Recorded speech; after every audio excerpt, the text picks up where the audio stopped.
Hi guys, ఇలా సింపుల్గా ఇంట్లోనే ఈజీగా బజ్జీ మిక్సర్ కూడా లేకుండా మరమరాలతో ఈ స్నాక్ ఎప్పుడైనా రెడీ చేయండి. అవి లేకపోయినా కూడా దీని టేస్ట్ అంతే అద్భుతంగా ఉంటుందండి. ఇట్టే 5 మినిట్స్లో అయిపోయే రెసిపీ అండి, తప్పకుండా ట్రై చేసేయండి.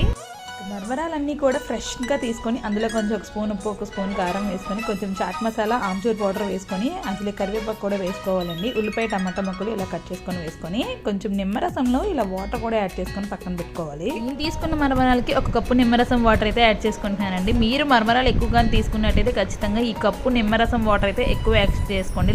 మరమరాలన్నింటినీ కూడా బాగా చేత్తో నలుపుకుంటే బాగా పులుపు అనేది బాగా పడుతుందండి. ఇంకైతే ఒక బేల్పూరి మసాలా కూడా ఉంటే ఇలా వేసుకోండి. నా దగ్గర ఉంది కాబట్టి వేసుకుంటున్నాను. చప్పటిగా టేస్ట్ అయితే బాగుంటుంది. మీరు లేకపోతే స్కిప్ చేసేయండి. బేల్పూరి మసాలా కూడా మొత్తం పట్టినట్లయితే కలుపుకోవాలండి. ఒక కప్పు వేపించిన పల్లీలు కూడా వేసుకుంటున్నాను. ఇది కూడా వేసుకుంటే చాలా బాగుంటుంది. మిక్సర్ కూడా వేసుకోలేనప్పుడు ఇది పక్కాగా ట్రై చేయండి.